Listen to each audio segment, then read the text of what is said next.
সকলেই অবগত রয়েছেন আগামীকাল ঈদুল আজহা, কোরবানি। কুরবান শব্দটি কোরবন থেকে নিকটবর্তী হওয়া।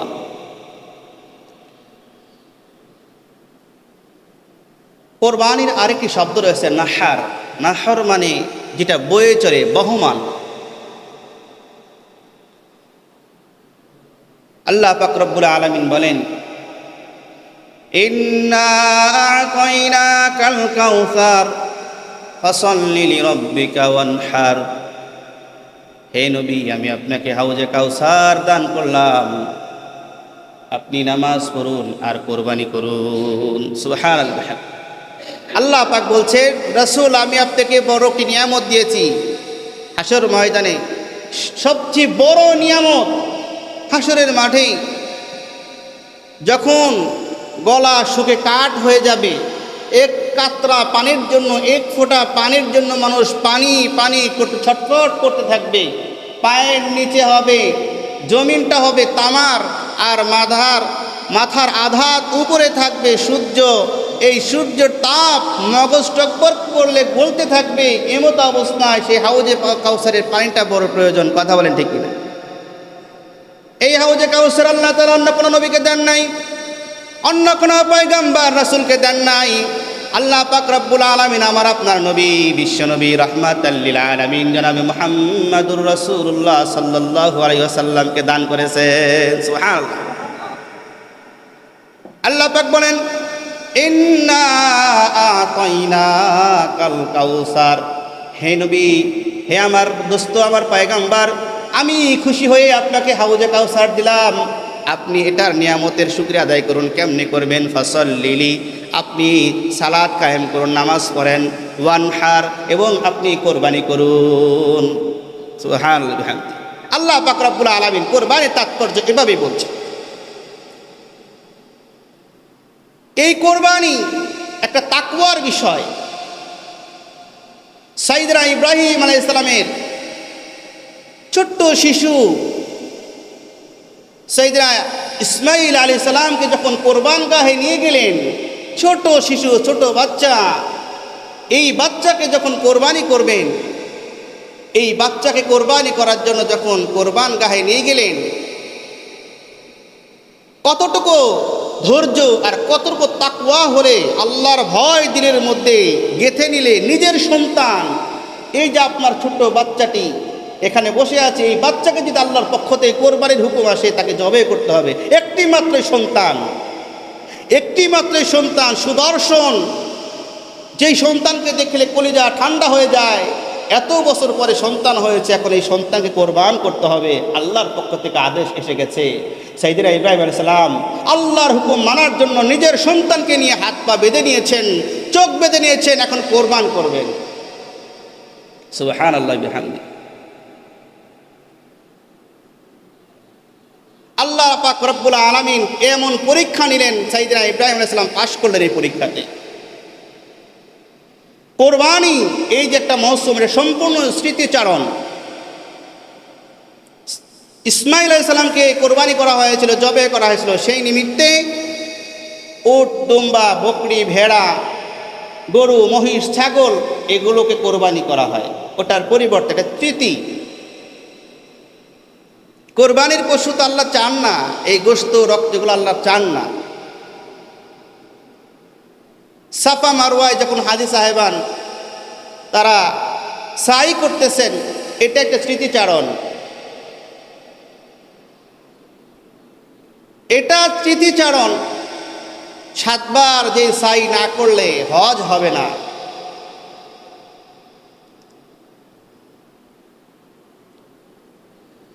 মা হাজেরা যখন এই পানির খোঁজে দৌড়াদৌড়ি করতেছিলেন, মরুর মাঝে রইলেন পড়ে শিশু ইসমাঈল মরুর মাঝে পড়ে আছেন। মা হাজেরা এখন এই পানির জন্য দৌড়াদৌড়ি করতেছেন। আল্লাহ পাক পছন্দ করেছেন। সুবহানাল্লাহ বিহামদিহি। এই জন্য ভাই, এই ঈদটা এটা স্মৃতিচারণ।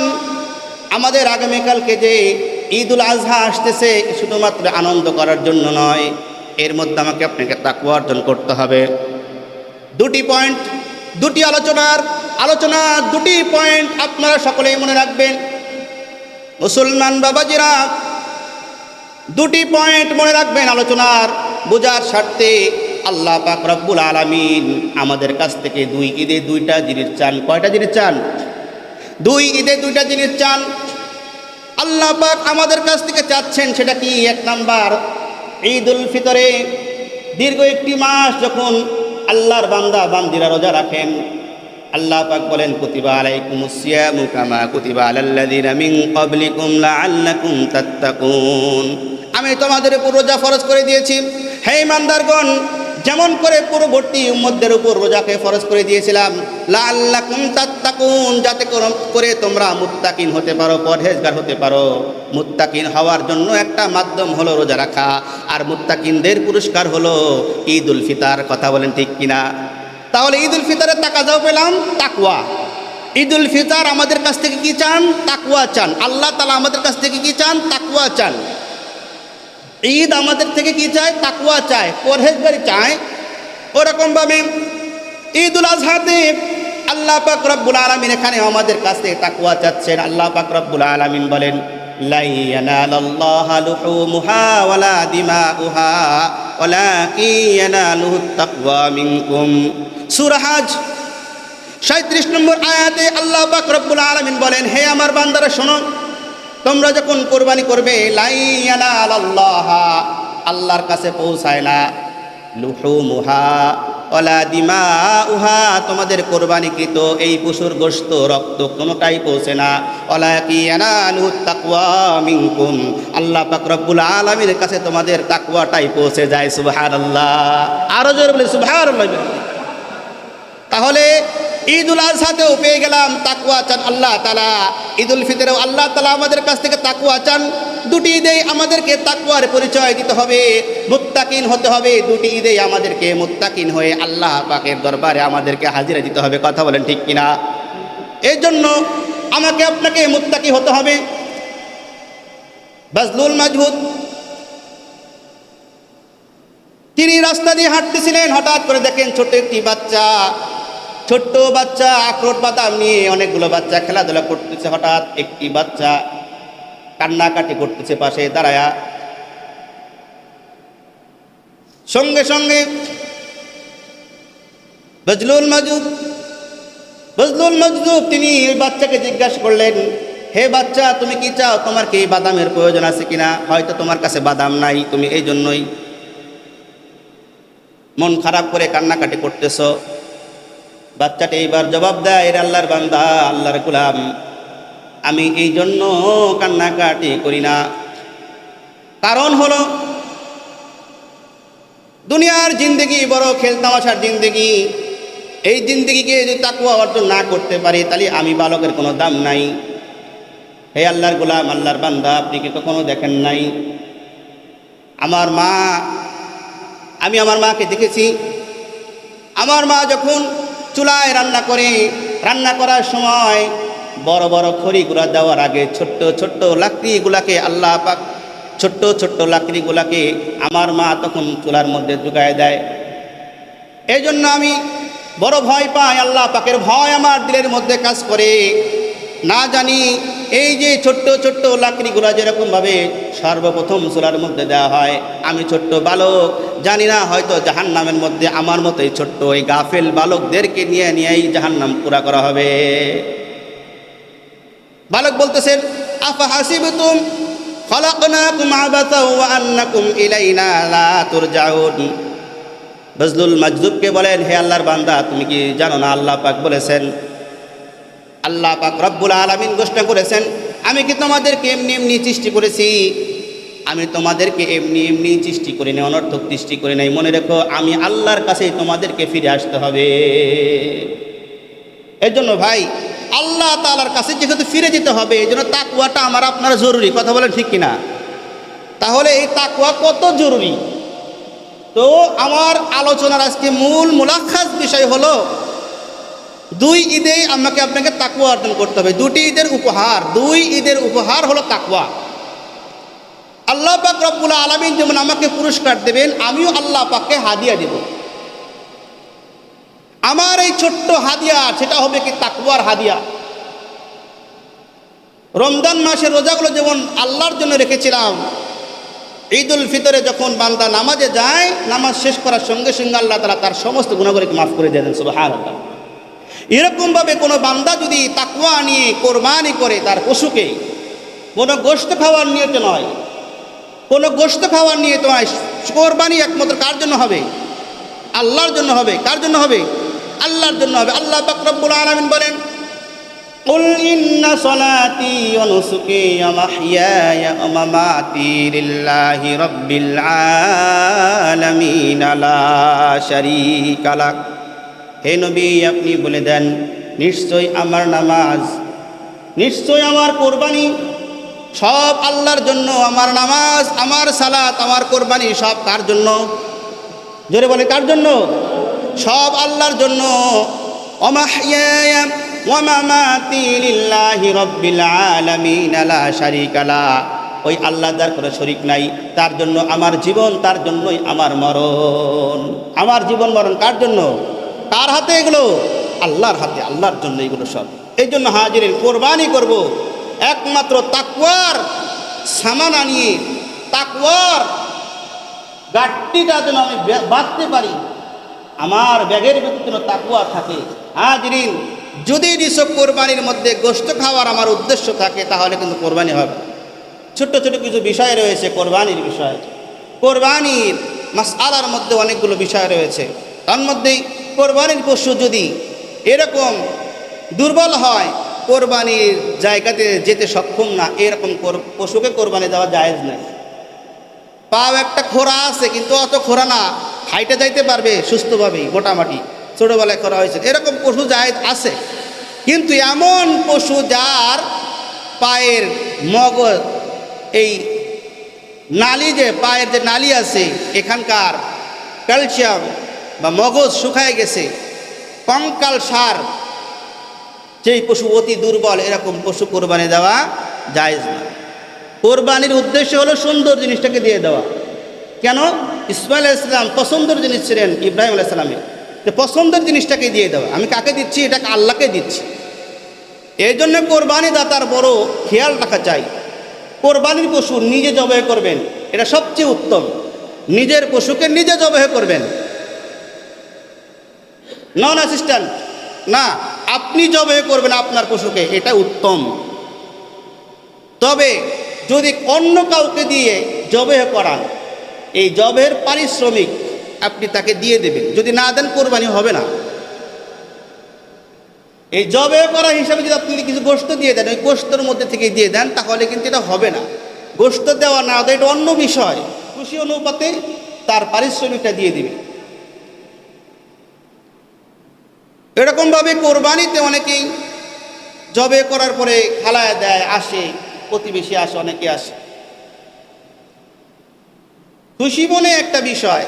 তারপরেও যদি জানেন সে দিন মজুর, এরকম লোক, তাকে কিছু পারিশ্রমিক দিয়ে দিবেন। তাকে বলে দেবেন, ভাই এটা আপনার পারিশ্রমিক, আমার এই পশু থেকে আপনাকে দেবেন একটা হাদিয়া। এইভাবে তো হাজিরিন, কোরবানির যে তাকাজা, কোরবানির যে চাহাত আমাদের থেকে চাচ্ছেন, এটা হলো সম্পূর্ণ তাকওয়াকে আমাকে আপনাকে অবলম্বন করতে হবে। যদি আমি আপনি তাকওয়া অবলম্বন না করি, তাহলে শুধু গোশত খাওয়াটাই হবে। যদি কালকে আমাকে এক ভাই বলতেছেন, যদি এই গোশত যদি কোরবানি দাতার সেই আগের জামানার কোরবানির মতো যদি হতো, হাবিল কাবিলের কোরবানির মতো যদি হতো, যে আসমান থেকে আগুন এসে পোড়ায় দিয়ে চলে যাবে, তাহলে দেখা যেত কার কোরবানি হয়, কার কোরবানি হয় না। এই জন্য হাজিরিন, কোরবানির যে বিষয়টা, আমি তো জানি, আমার দিলের খবর, মেরা দিলকে হালাত খোদা জানতি হে, আমার দিলের অবস্থা খোদা জানে, আর দিলের হালাত তো আমিই জানি, আমার আল্লাহ জানেন আর আমি জানি। এই জন্য নিজের দিলটাকে সাফাই করে, আল্লাহর সঙ্গে তাআল্লুক করে, মুহাসাবা করে, আল্লাহর সঙ্গে মুজাকারা করে, আল্লাহর সঙ্গে কথোপকথন করে তারপরে কোরবানিটা করবে। এত কষ্টের টাকা, কষ্ট উপার্জিত টাকা পয়সা, এত কষ্ট করে টাকা উপার্জন করে সেই টাকা দিয়ে কোরবানি করে যদি কোরবানি যদি আমার না হয়, তাহলে কি হবে আমার এই কোরবানি? এই জন্য হাজিরিন, আমরা অবশ্যই খেয়াল রাখবো ইনশাআল্লাহ কোরবানির বিষয়টা। মান ওয়াজাদা সাআতান লিআন ইউযাহি, কোরবানি করার মতো সামর্থ্য তার রয়েছে, ফালা ইউযাহি, সে কোরবানি করলো না,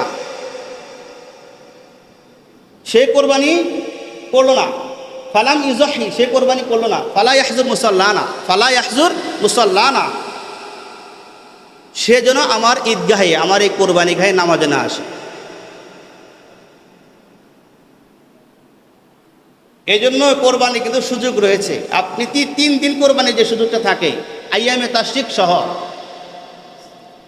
আইয়ামে তাশরিক আজ থেকে শুরু হয়েছে, 5 দিন চলবে ইনশাআল্লাহ, জিলহজ 13 তারিখ পর্যন্ত, আজকে 9 তারিখ, 13 তারিখ আসর পর্যন্ত, আজকে ফজর থেকে শুরু হয়েছে আইয়ামে তাশরিক। এটা কিন্তু ওয়াজিব। আমার আওয়াজ মা বোনেরাও শুনতেছেন, আপনারাও নামাজের পরে ফরজ নামাজে সালাম ফিরে আল্লাহু আকবার, আল্লাহু আকবার, লা ইলাহা ইল্লাল্লাহ, আল্লাহু আকবার, আল্লাহু আকবার, ওয়ালিল্লাহিল হামদ, এটা আপনারাও পড়বেন। আমরা মসজিদে জামাতের সঙ্গে সালাত আদায় করে আমরাও করি। তো আইয়ামে তাশরিক যে 5 দিন রয়েছে, তার মধ্যে 10 জিলহজ থেকে কোরবানি শুরু হয়। তো জিলহজ থেকে 10 জিলহজ থেকে কোরবানি শুরু হবে, তখন থেকেই কোরবানি। আমার ঈদের দিন সামর্থ্য ছিল না, হঠাৎ করে ঈদের পর দিন আমার যে কোনো একটা বিজনেস বা আমি লাভবান হয়েছি, 52.5 তলা পরিমাণ রূপার আমার কিমত, মূল্য আমার কাছে এখন নগদ অর্থ রয়েছে। বুঝবেন ভালো করে, 52.5 তলা রূপার কিমত মূল্য আমার কাছে এসেছে, ঈদের দিন আসে, ঈদের পরের দিন আসছে, যেহেতু কোরবানি 3 দিন চলে, ঈদের পর দিন আমার এই অর্থটা আমার হাতে আসছে, তারপরও আমার কোরবানি ওয়াজিব। কোরবানির মালের জন্য নেশাব 52.5 তলা শিখা, কিন্তু 1 বছর জরুরি নয়। 52.5 তলা রূপা, এখন ধরেন ভালো চাঁদি রূপা যেটা 1600 টাকা ভরি আসে, জি, তার নিচেরটা আসে 1400, তার নিচেরটা 1200 করে ধরলেও প্রায় 60-70 হাজার টাকার মতো হয়। তো 60,000 টাকাও যদি ধরা যায় বাজার মূল্য হিসেবে, 60,000 টাকার মতো কারো নগদ মূল্য থাকলে তার উপর কোরবানি ওয়াজিব।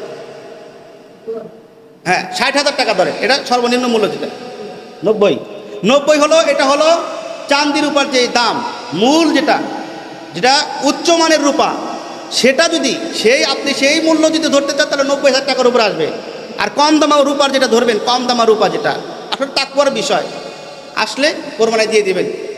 তো এই জন্য কোরবানির যে অর্থটা কতটুকু হলে কোরবানি ওয়াজিব হবে, বিশ্বাস করেন যার অর্থ হয় সে অবশ্যই তার দিলের মধ্যে ধাক্কা দেবে, কিন্তু কারণ মার্কা যদি ইমান হয়, কারণের মতো ইমান হলে ধাক্কা দেবে না, কারণের মতো ইমান হলে ওই ইমানের মধ্যে কোরবানি এসে ধাক্কা দিবে না। আল্লাহ প্রদত্ত মাল, আল্লাহ প্রদত্ত সম্পদ, এটা আল্লাহ তাআলাই দিয়ে দেন, আল্লাহ তাআলা পরীক্ষা করেন বান্দাকে। বান্দা, আমি তোমাকে মাল দিলাম, দৌলত দিলাম, দেখি তুমি কতটুকু করো। কারণ আল্লাহ তাআলা বলছেন যে কুলু, তোমরা খাও, যে কোরবানির জন্তু পশু জবে করবে এই গোশত তোমরা খাও, এবং ফকির মিসকিন যারা রয়েছে তাদেরকেও দিয়ে দাও। কোরবানির পশু 3 ভাগ করা, এটা কোনো ফরজ নয়, ওয়াজিবও নয়, আপনি চাইলে পুরোটাও খেতে পারেন, কিন্তু মুস্তাহাব বলা হয়েছে। ফিকাহবিদদের মতে 3 ভাগ করা মুস্তাহাব। কেন? আল্লাহ তাআলা বলছেন তুমি নিজে খাও এবং তোমার গরিব মিসকিন যারা রয়েছে তাদেরকেও দিয়ে দাও। তাহলে আপনি খেলেন, আপনার গরিব মিসকিন প্রতিবেশী তারাও খেলো, কিন্তু আপনার আত্মীয় স্বজন মাঝখানে রয়েছে তাদেরকেও দিয়ে দিবেন। এই জন্য 3 ভাগ করা হয়েছে, এটা মুস্তাহাব হিসেবে। তো হাজিরিন, কোরবানির যে তাকাজা, কোরবানির যে পয়গাম, কোরবানির পয়গাম হলো তাকওয়া অর্জন করা, যেটা আমার মূল আলোচনার আজকের টপিক। আপনি পশু জবাই করবে, পশু জবাই করার পরে আমরা অনেকে আছি, আল্লাহর নবী সাল্লাল্লাহু আলাইহি ওয়াসাল্লাম বলেন ফাআহসিনুজ যাবাইহ, কোরবানির পশুকে তুমি সুন্দর পদ্ধতিতে ছুরি ধার করে নাও, সুন্দর পদ্ধতি, তাকে আরামের সাথে, আসানিয়াতের সাথে তাকে জবাই করো। আমরা কি করি? ভোতা, ধার নেই, এরকম ছুরি নিয়ে অনেক সময় চেষ্টা করি, পশুটাকে জবাই করে ফেলছি, করার পরে কি করি, এখনও ওর নিস্তেজ হয় নাই, নিস্তেজ হওয়ার আগেই তার পায়ের রগগুলো কাটি। মাকরু, এটা হারাম নয়, মাকরু। কিন্তু আপনি একটা কোরবানি আল্লাহর জন্য দিচ্ছেন, কেন মাকরু কাজটা করবেন? কেন করবেন এই কাজটা? এই জন্য হাজিরিন, কোরবানির পশুকে আমরা সুন্দরভাবে, শান্ত শিষ্টভাবে তাকে শোয়া, খুব তড়িৎ গতিতে ভালো মতো করে ছুরি ধার দিই। নবী পাক সাল্লাল্লাহু আলাইহি ওয়াসাল্লাম বলেছেন ফাআহসিনুজ যাবাইহ, সুন্দর পন্থায়, ভালো পন্থায় তাকে তোমরা জবাই করো। আমরা জবে করব। এজন্য হাজিরিন, যে কথাগুলো সংক্ষিপ্ত সময়ে বললাম, শুনলাম, এগুলো আমরা আমল করার চেষ্টা করব। তো কোরবানি যে পয়গাম, এটা কি অর্জন করবো ভাই? তাকওয়া অর্জন করব। এরকম ঈদুল ফিতরে যেরকম পয়গাম ছিল তাকওয়া অর্জন করা, লাআল্লাকুম তাত্তাকুন। আল্লাহ তাআলা বলেছেন রোজা রাখো, রোজা রাখো, তোমরা মুত্তাকি হতে পারবে। আর মুত্তাকির পুরস্কার ঈদুল ফিতর। ঈদুল ফিতরের পুরস্কার হলো ঈদুল ফিতরের নামাজ পড়ে আপনি যখন বাসায় আসতেছেন, আল্লাহ তাআলা আপনার পিছনের সব গুনাহগুলো মাফ করে দেবেন। সুবহানাল্লাহ। নিষ্পাপ শিশুর মতো। তাহলে এটা কেন হয়েছে? তাকওয়া অর্জন করার কারণে। ওরকমভাবে ঈদুল আজহার পয়গাম হলো, সংবাদ হলো আপনাকে মুত্তাকি হতে হবে। এজন্য হাজিরিন, যাদের উপর কোরবানি ফরজ হয়েছে, ওয়াজিব হয়েছে, আমরা অবশ্যই ইনশাআল্লাহ চেষ্টা করব। এখন একটা জরিপেও দেখা গিয়েছে শতকরা প্রায় 70% লোক সামর্থ্য আছে, তার বাড়িতে 120 মণ ধান আছে। ভালো করে বুঝবেন, কোরবানি করে না। কোরবানির জন্য আপনাকে 20,000 টাকা করতে হবে তা নয়, 30,000 করতে হবে তা নয়, 50,000 করতে তা নয়। আপনি 1 বছরের একটা খাসি বা একটা ছাগল 7,000 টাকাতে কিনেন, 6,000 টাকাতে কিনেন, কোরবানি তাও কোরবানি করেন, অভ্যাসটা করেন, কোরবানি দেওয়ার অভ্যাসটা করেন। অনেকেই আছে সামর্থ্যবান কিন্তু কোরবানি করে না, তাল বাহানা।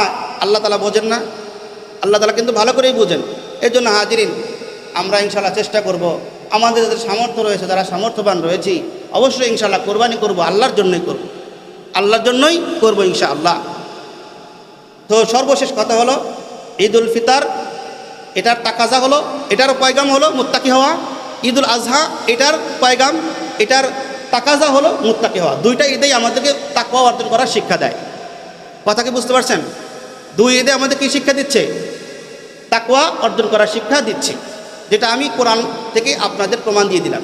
যে আল্লাহ তাআলা বলছেন ঈদুল আজহার বিষয়ে, লা ইয়ানাল্লাহা লুহুমুহা ওয়ালা দিমাউহা ওয়ালাকিন ইয়ানালুহুত তাকওয়া মিনকুম। সূরা হজের 37 নম্বর আয়াত আল্লাহ তাআলা বলেন যে আল্লাহ পাকের কাছে তোমাদের কোরবানির পশুর গোশত, রক্ত এগুলো কিছুই পৌঁছে না। ওয়ালাকিন ইয়ানালুহুত তাকওয়া মিনকুম, বরঞ্চ আল্লাহ পাকের দরবারে তোমাদের তাকওয়াটাই পৌঁছে। তাহলে আমরা বুঝতে পারলাম কোরবানির কি চায়? তাকওয়া চায়। আর আল্লাহ আমাদের কি চাচ্ছেন? তাকওয়া চাচ্ছেন, আমরা যেন মুত্তাকি হতে পারি। আল্লাহ পাক রব্বুল আলামিন আমাদের সবাইকে এই সহি কথাগুলো বোঝার তৌফিক দান করেন। আল্লাহ পাক রব্বুল আলামিন আমাদের সবার কোরবানিগুলো কবুল করেন, সকলের দিলের সেই নেক মাকসাদগুলো কবুল করেন। অনেকেই প্রশ্ন করেন যে হুজুর, আকিকা এবং কোরবানি একসঙ্গে করা যাবে কি না? হ্যাঁ, যাবে। আকিকা এবং কোরবানি একসঙ্গে করা যাবে। একটা গরুর ভিতরে 7টা ভাগ হলে, ছেলে হলে তার জন্য 2 ভাগ নেবেন গরুর ভিতরে, মেয়ে হলে তার জন্য 1 ভাগ নেবেন। আকিকা এবং কোরবানি দুটাই করতে পারেন একই সঙ্গে। আকিকা এবং কোরবানি দুটির হুকুম একই, নামটা ভিন্ন। আকিকা এবং কোরবানি একই শর্ত। কোরবানির পশুর জন্য, গরুর জন্য 2 বছর হওয়া শর্ত, ছাগলের জন্য 1 বছর হওয়া শর্ত, আকিকার জন্যও তাই। অনেকে আছেন বলে গরুর দাঁতে নাই, দাঁত পড়ে নাই, কিন্তু বছর 2টা হয়ে গেছে, কোরবানি সহি, কোরবানি হয়ে যাবে। এটা নিয়ে আহামরি কিছু না। এজন্য হাজিরিন, আমরা ইনশাআল্লাহ আরও মাসআলাগুলো যাতে জানার ইচ্ছা থাকে জানবো ইনশাআল্লাহ। তো আমরা পরিপূর্ণভাবে তাকওয়া অর্জন করার নিয়তে ইনশাআল্লাহ কোরবানি করব। আল্লাহ পাক রব্বুল আলামিন আমাদের সবাইকে সহি বুঝদান করেন বলে আমিন। আমা আলাইনা ইল্লাল বালাগ। যারা 4 রাকাত সুন্নাত পড়েনি, 4 রাকাত সুন্নাত পড়েনি।